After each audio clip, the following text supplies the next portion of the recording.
na ka 11 nyaruga munyine obusimu akwenda ni nyaba tangire ni ali nyomba tangire yegeira bako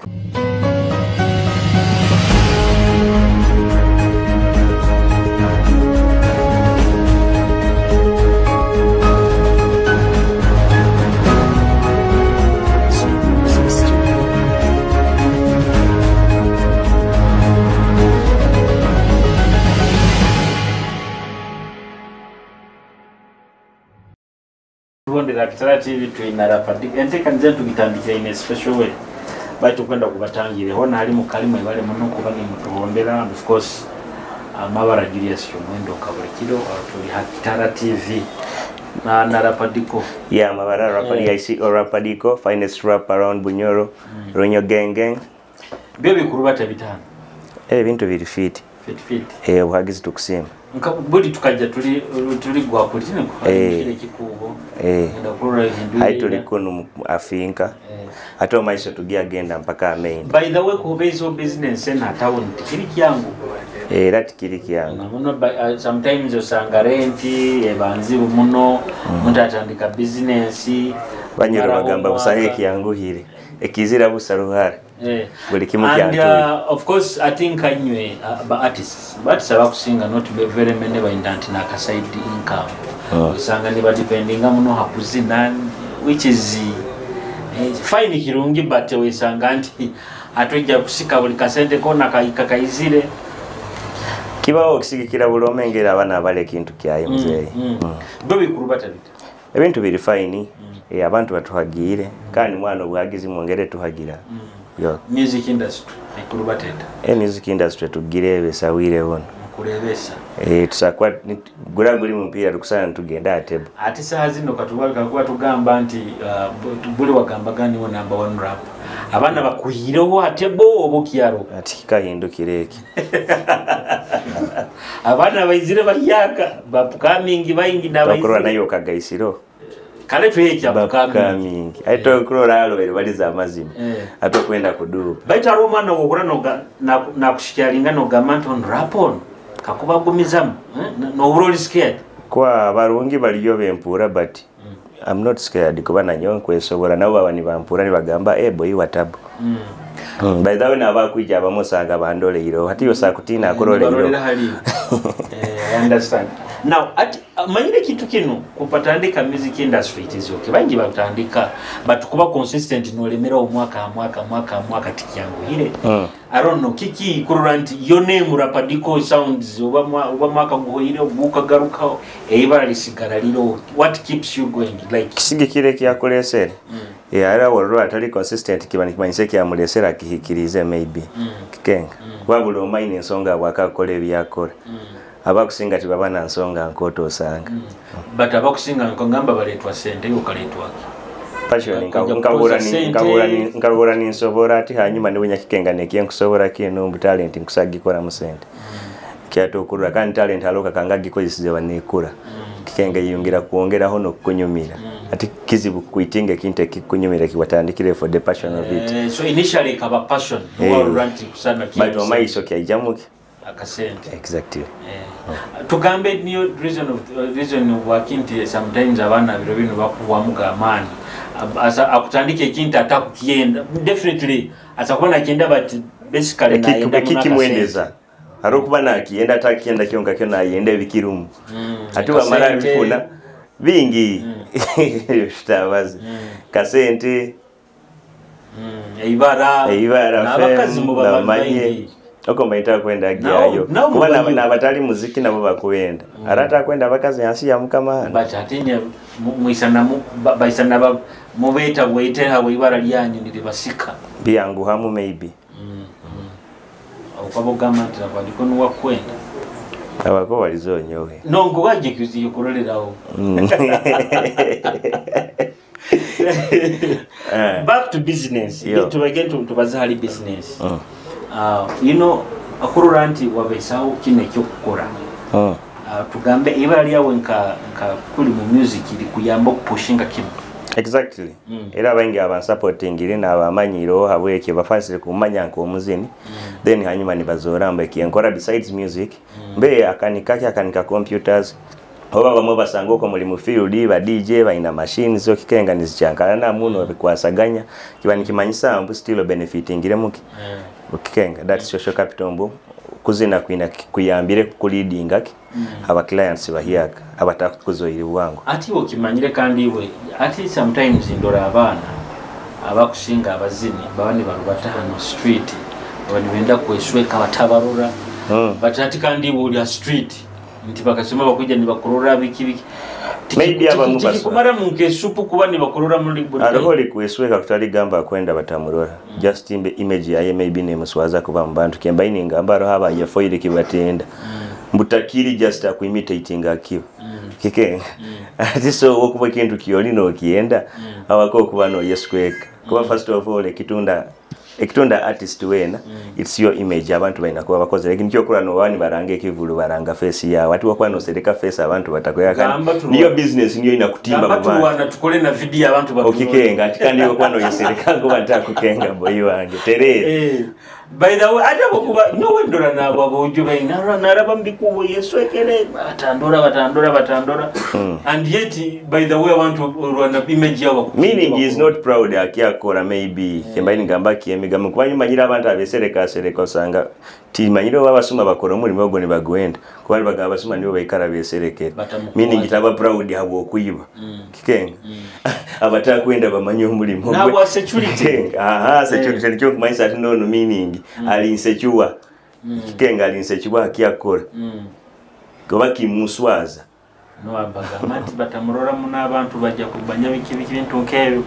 baramurira stage honka atika nkwabuze kumanyisa abakazi babantu bona bakabatamwaira kuba bayikarani babarora nabakazi bakubaserekerege mukoko ne karota kumurura niko ikale no mwene ati now that brings me to kintu aro hatu agenzere actually aro mumuzina I think akaba Khalifa Ganaga bahika abantu no kwenda kumutera mabali nibagamba talini kandi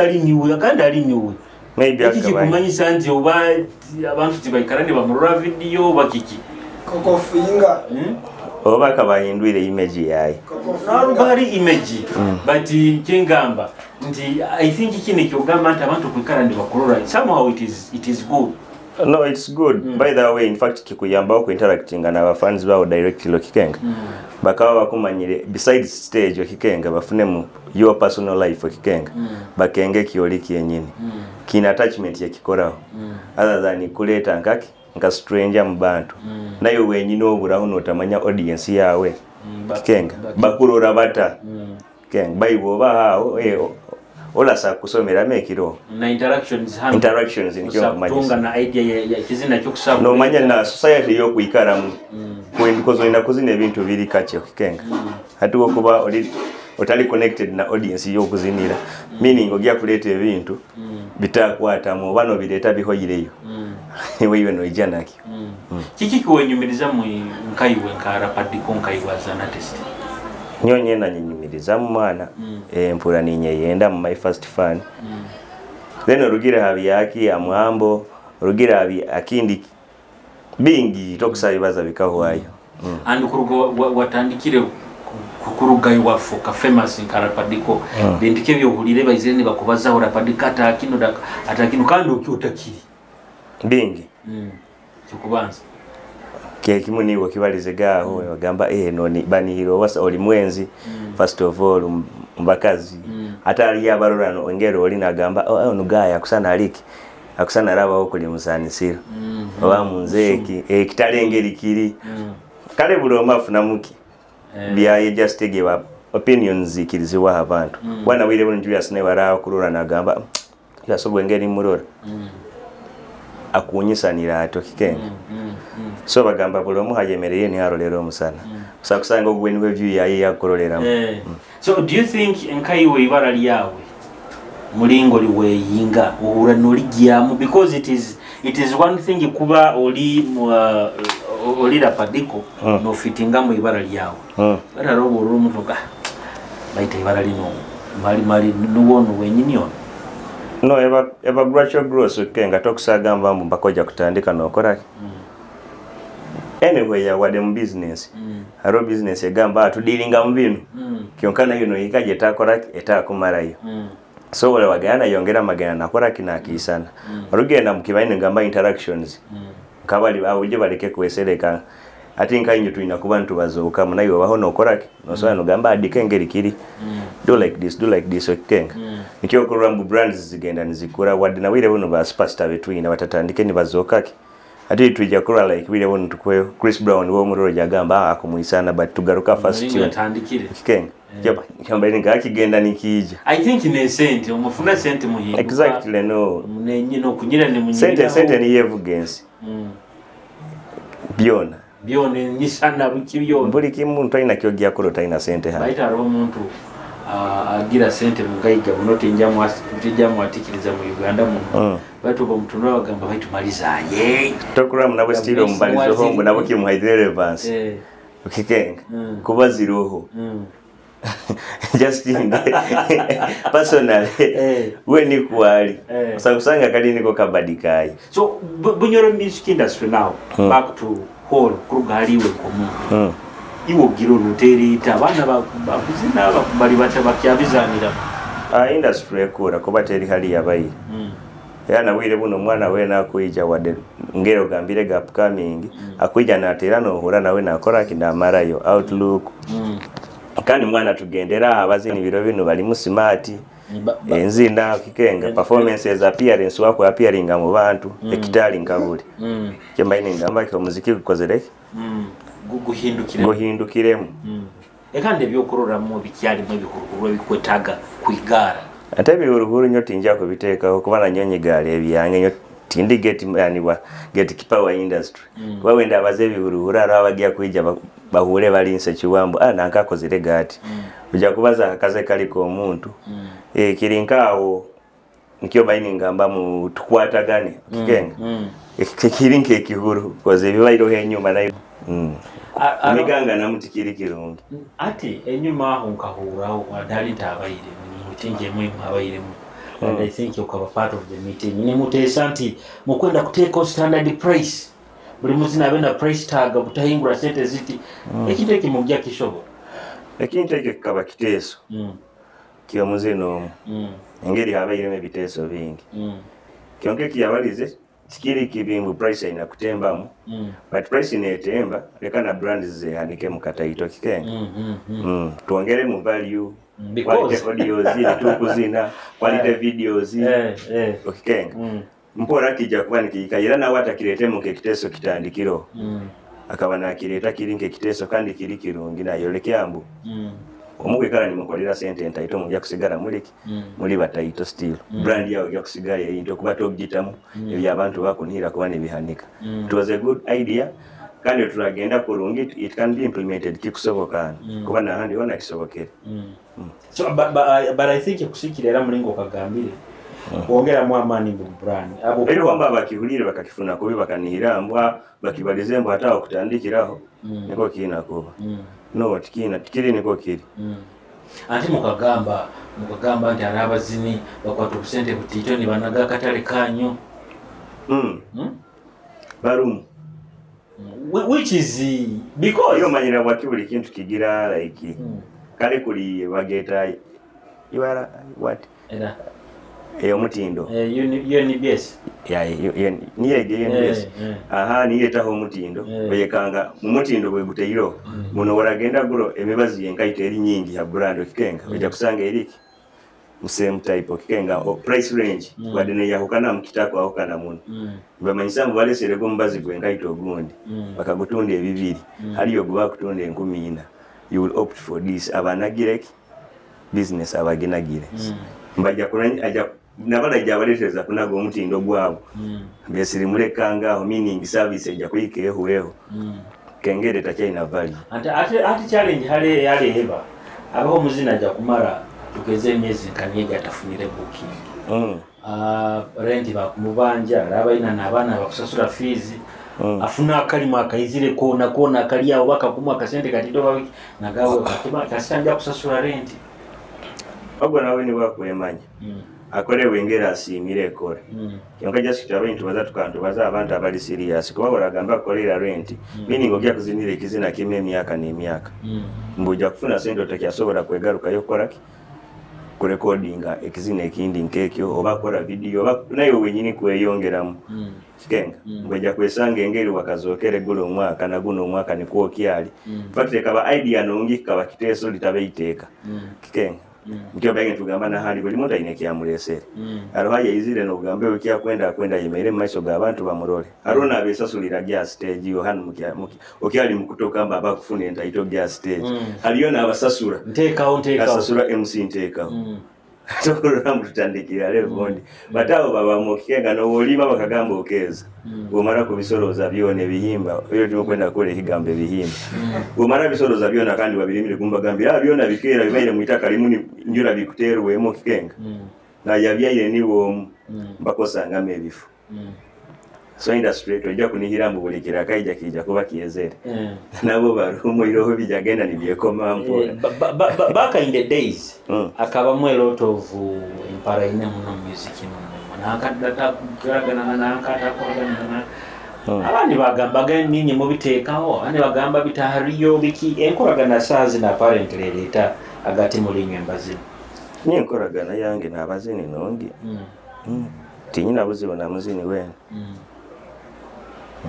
recently aroko maybe oranyina ho buzibu aroko akondero muzini no to be specific recently bagamba timu wa kwataganaga na abawujo bakahura batikandi nyahura mwina nekizina program de we along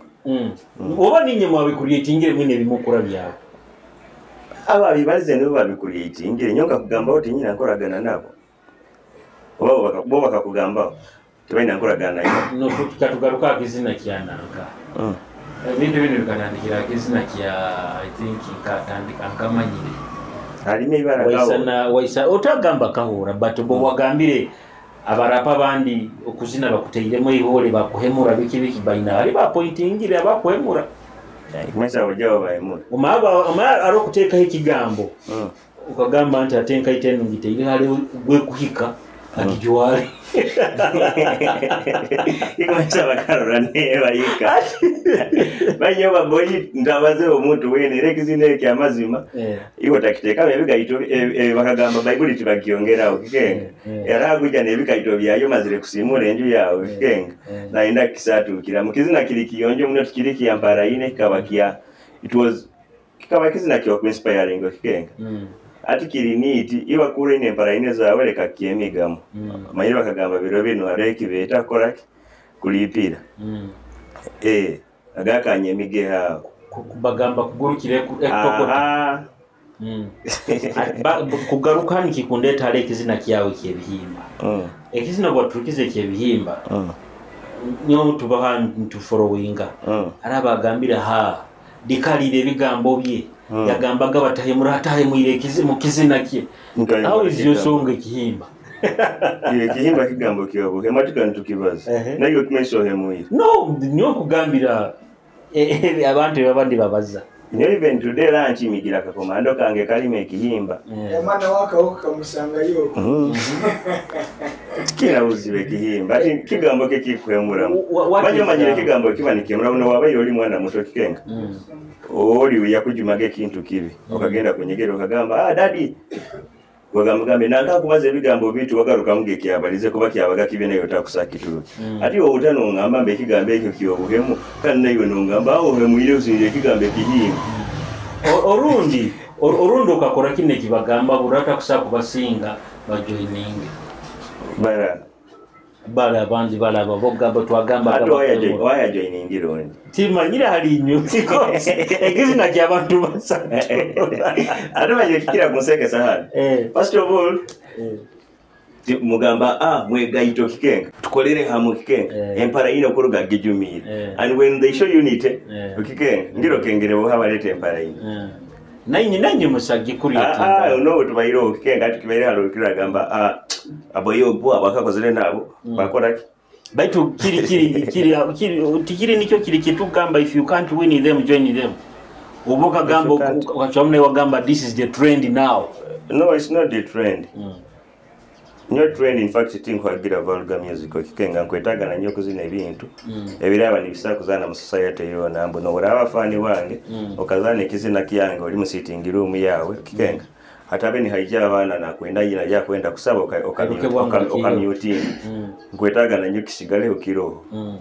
kikenga noleko omuko urolekeriyo flash etaro PR no manyo mwana no wanagicumita machange no warabana rubata muzigati na saki zato mwana wawo kwa naraba obiro basenga kazina gambe kimba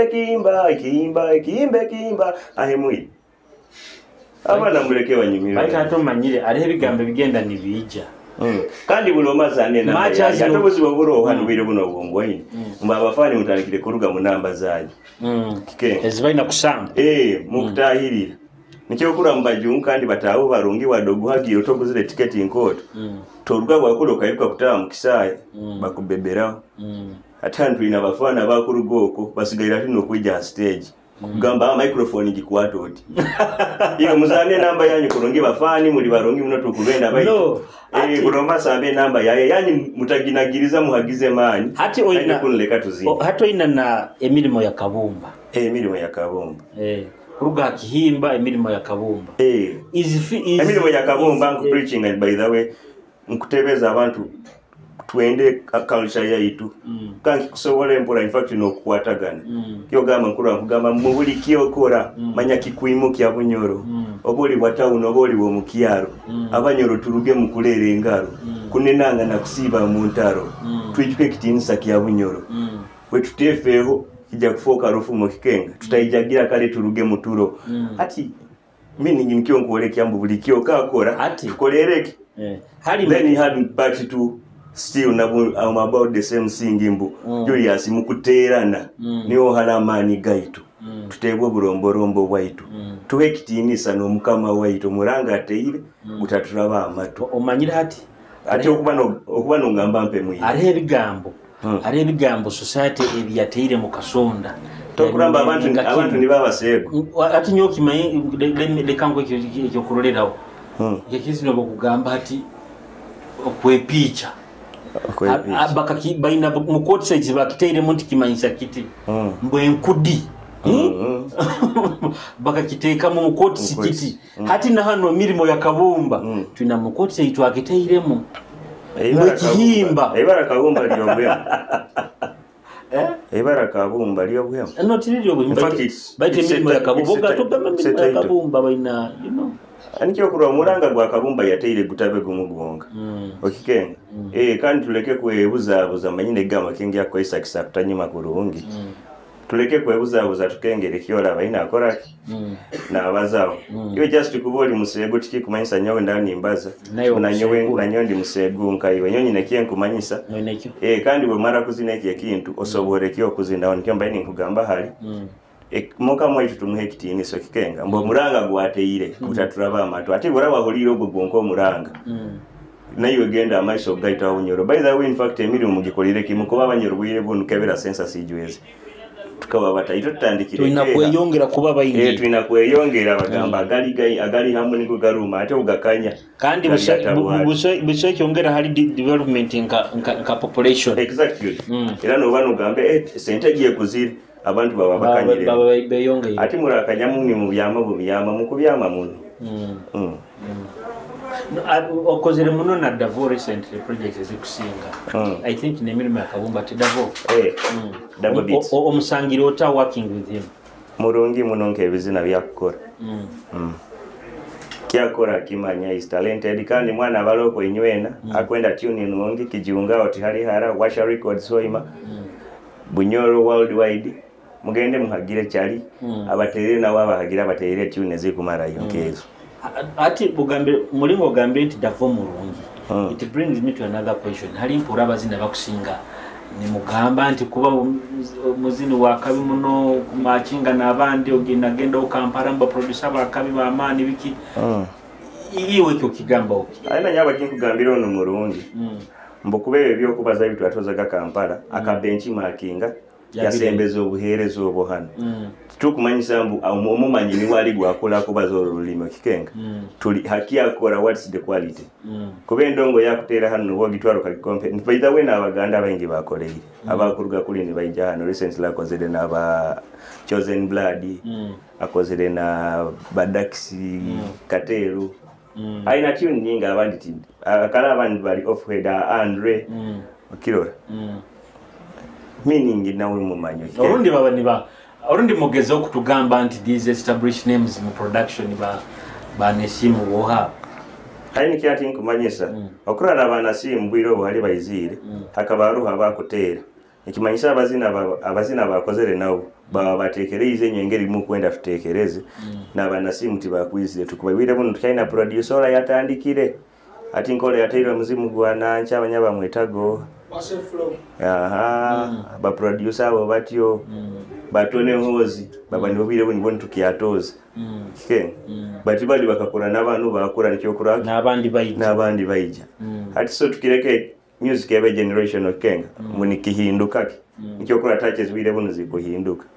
kyo mege nitugaruka hakalimba roha bakuzane namba ni bataratale yabo kandi ogenda kwesange yabo nayo baginagirize batagiza ati production wise bunyoro tuli kurungi ba producer abangi bwire buna baro ba vibes yo bahura Kikenga ba producer abangi abarungi abaro vio bana wengi abakuteye mu promotion ya music I think that is actually one of the biggest challenges aliba artists na munonto genda mu studio ina kisina no kikora baitu hatino iya no gamba nkitumbwire nta mu bantu and recently habayiroho I think araba na generation yaka itandikire izire muno ekoseze muno to nanka TikTok internet biki kurubasa muno ebizina do you think inti twina kungera mu hamani do you think inti bunyiro tukiyali muno mukosa internet kutumbura ebizina byaitu kiki anye kenkusagamba hit song tegira formatting mbo inakuro tokolo chinbo kikoleke in fact hit song akuisana nka ntagenda yoko kale kufunisa omukazenda obayo omukazi kutwala endo Kikenga tikina format buli style egifuna Kenga just you ni wina kumanye mukiyokole ekyo okuraba hota Kenga kandi bagambe kirungi kyetu ndo takabaire kutekereza marketing iri kibikinda atamunta banzo kolekira atunda bwangu then bisiga ile bija kujja long diwe nikyo mbaini ngambaki watu abaye na format zimuto ina abagaya bataire hit ni bagarukani bazitoza nizibura nibo gamba manya one hit wonder meaning itabe na concept Kikenga it was a nice song abantu bagi appreciating maybe geizira na mubwire mbo bwenyini bwire burunga ro mwana na yataire kizina kiatira nonira usaho kizina kinde kirija kya kaba lockdown easy kiyabaho kiatera ukijuka kya bamwita no mwita nibenda baleke kizina tumbiza sound minister of health ngiro Kikengere it was right timing hatubire buna kizina ndege kikoba kitali relevant Kikenga yes kuba wiro kabani kikora nigo muramo bwana kemba ini ngambo kubano nayo kubano yiyoko yiyo manyire by'inkutwara bintu biranyanguhira kutunda iyo ideas ozihanka bizina bya ideas inziha mutwe kandi ate ideas oraziyanka kemba ini ngamba it comes with you iwe wenyino inakowokiri Kikenga ntaro kugeiwa ro kugamba nti nyowe because atara abandi bempura ni bagamba nyowe nkwetaga good writer jump andikireke ampandikire tu na baba ingeri bamanyire ngeri bakoraki bafuneki yabo but nyowe me personally I write my own music Kikenga atara abandi bagamba nyowe ndo bageni ndo bataru batanyarwakire bageni ndo banyarota iwo baho notekeza no gati kanzi nali kino tukoli gamba kutekereza mba gambe kanzi nakino kitandikane kabuli kizina kibana na gondi ya passion ya Kikenga tukoli gamba mbu maybe tukuzinirege kintu kimu no gamba ambo ino mukazi mulungi kamuzinire kizina kiti iroja kwekanga no zina raba zina iyo babo ina bazinira azina amabara kuna like kamera ogwa bakengekere but meeting jako gamba mba driven by kintu kimumbu nikyonkora ati mu bunyoro apparently oli myaka enka mu music Myaka music.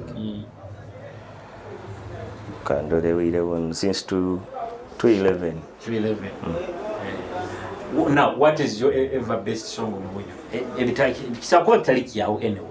Baite kiorora no gamati nyoro tune kizina ki. Ebizina bili bingi. Kwa toja gamba mbe kizina kimuno.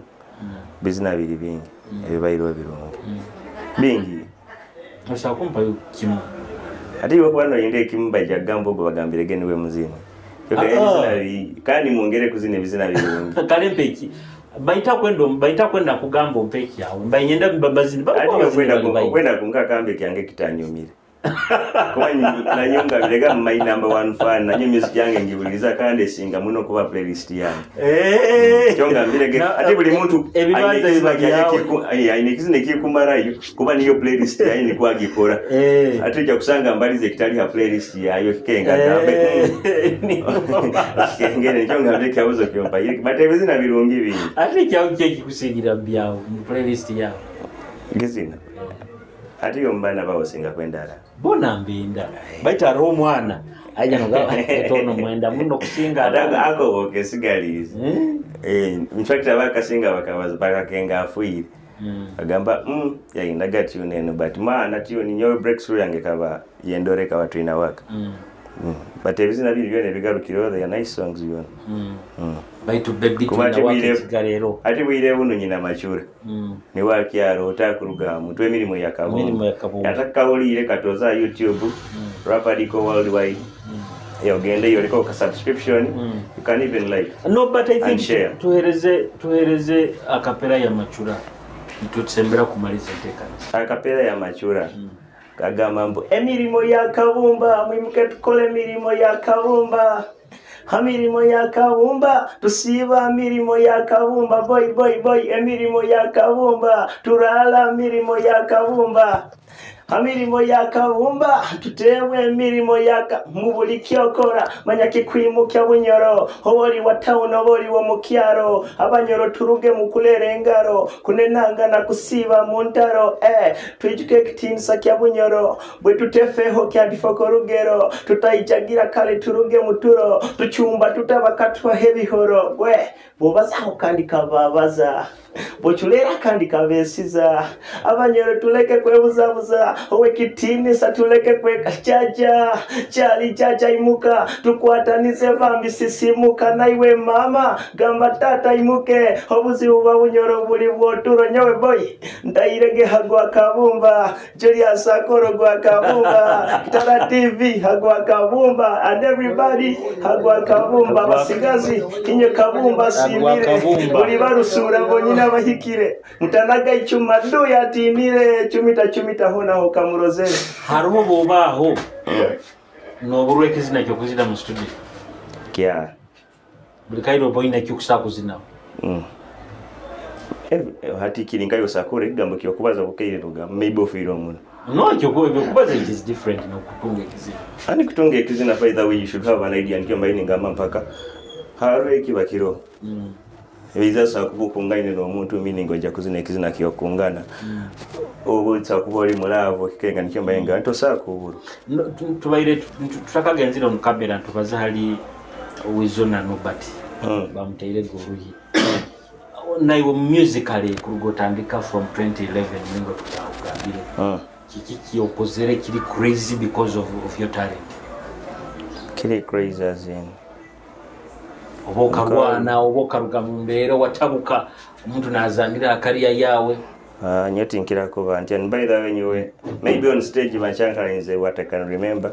kuruga ontakabaire kumaliriza kuzina kengo katayo gamba kitaisiro ka like MC sound ye info kengo bimanyi like kezi bukuruga wo there's an artist yanyumize we wabunyoro hano mirundi nyingi na kasuke microphone na chankarana na giba kasukira kisige kirengero la kozile nikyo mbage ningamba it depends character yao kiringa abantu bayingi okura Julius nayo wire buno ali media okikenga you cannot define imboli character yao aja kuera byankayo okikenga so when kwa bana korora kan buli muntu kyakora bana rally right kenga arakaira kuwahikire niko kikaba so meanwhile antusembera ku bantu maliza netekanizo tugambire video ya Emirimu Yakabumbe tukire video ya Emirimu Yakabumbe eri mu pipeline era wera turuka bajja kubanza girolera hano we premierity na Kitara TV yaban okay producer Davo Beats omuzini rapper YC or rapper Diko omuhagizi niwe otugambire bo bari bakusambe nambe zitali zawo muzanegi yenyini kandi mukisambise mali yo kuhagira muhagize kimu yo atali yenduru yonga hali olire ebivulu biri yo kenga like asatu na kimu HB jabwa mwana womuka tugende tumuhagiro kenga niye namba kumanyisa musambe mukikwase mani eyendongo kunumbaze mugireke nako neza iyo kutekereza nti abanyoro bano batuhayire babahayire support ye kumara nkanyo baze oba baongeremu abantu no kuongera mu kwekaba kwa nabire bo ntugamba tukuzinda kenga batukolera kuongeramu kenga so faso tayari habyo kenga era still muongere kuendesa na abandi ebizine ebyo kenga nabo bahagira niko mpura munoni mu complaining abanyoroti bende byabo abanyoroti batwagire baiti was sounding different hata abanyorora gambo tati batwagire kenga batwagire abo kubobora watandikire prina waka warubata wafunaka sente wakuraga byokozera onkayo yale nikyali ngumanyise ekyo kenga opinion yoli in fact tuihe muneke kintu kyo ku generalizing abuli kimwe kenga opinion yo muntu omu tuleke gitimba atikirinka aho sakuba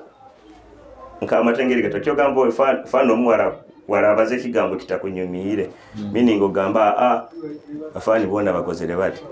nicho kalina ko mbazino kikenga muzini nanga wakubaze kintu I think you know how zaidi zino gamba bali bakarwana likagamba bazini bakarwana point out individuals ogambe nakana nanka bakarwana atati ni bye bije niba etinje abananka bamehoire kana tokuna okuzina phone in fact mukugendere kurongi niko kusoroza in fact tuli bantu bangi tuli mu industry emo kikenga bako ahokana entesa wahokana character background okikenga no kumanya mukuzina niho sangoli hali mwa yamazira alilo yo kikenga nawe muzini no sangoni mutezi wa makara nawe muzini onu wa matafale muzino kikenga kandi osanga abo bokurura baninka abahansi hansoli no sangola kakanga mpito sanga baina na tune za amani nizivuga ati so bakuleta orukurato rwabazini mini beserebali ati muja kwehambiriza nywenda mwekambe tuina kenga enyisa na mutakenga kuisana kikenga nikyo kurura alo manyire mbu mukuteso ndaba na yetaga tuge butugo mutahiwaye omubuhagizi kandi mubuhagizi media nawo mwikaina complaining ngali media tetera bizina byabanyoro bi iwo kiri kito mwawe ati nye media betatera gale zina byange bakubaire batamanyire na hatuli hand this is media kikenga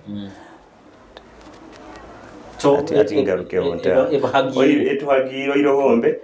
ikaze omutima kandi nayi yongere ku revising ngene naitwe gamba tuzinire tuikale ntuongera munayo yenyine ikale ne yongera melete programs eziturabi yaho ekintu kiyanguhe mukahande ngeri bakora I think no garuka bihari kirikyo banzege tugamba nti kuongera hamutinde tukora exactly buri muntu abe nayongera hamutindo ngeri gambira abahagizi muongezo obuhagizi naitwe abazini tuongezo hoki engeri tukuyiya na quality yetu kuleta sona media nanye muongeze mu empushinga tihali abi mutakeya just tukolere kuongezaho kyamba ini kugamba hali mbulikio kora manya kikuongeka bunyoro otutererire Emirimu Yakabumba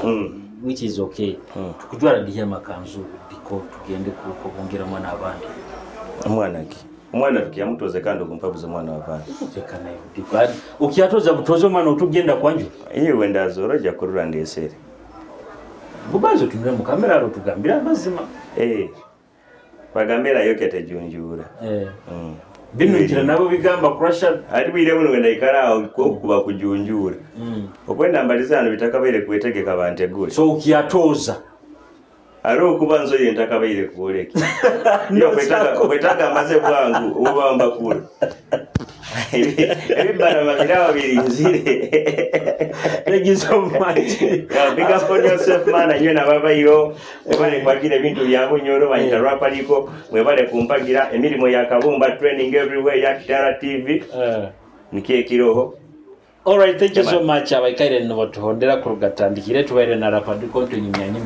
na nekindi mwana bafani bange inywena aina yo machine okikenga nkira kuba handi this is my workshop directions Main Street Finca Bank kikenga Main Street Finca Bank agati ya Finca Bank na Fortbet tahamunda kenga jakuba nufundi tuje tumuhagire mwana mwije mumpagire tongere no kunyumisa endongo Oh yes, abaikaire no batuhondera mabale muno kwenda kumasima. Thank you so much. And of course the country itirane kile kindi baitu ngolikaide kanyi yongera kubeta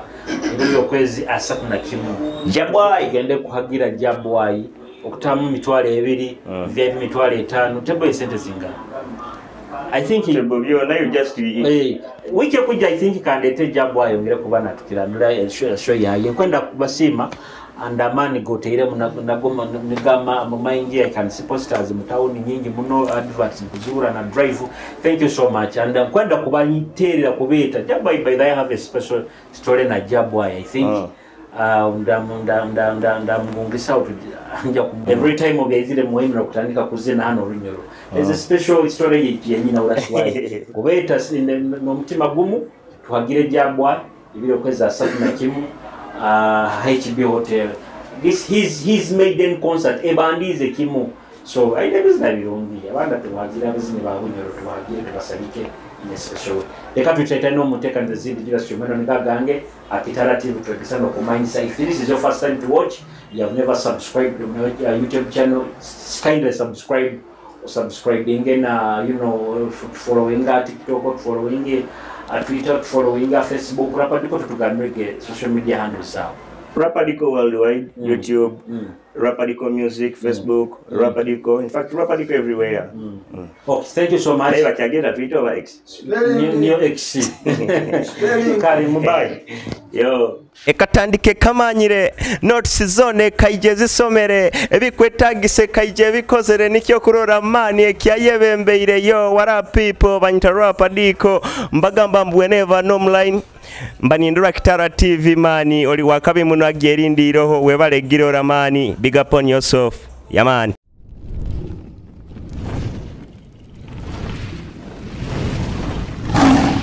Kitara TV kwegesa kumanyisa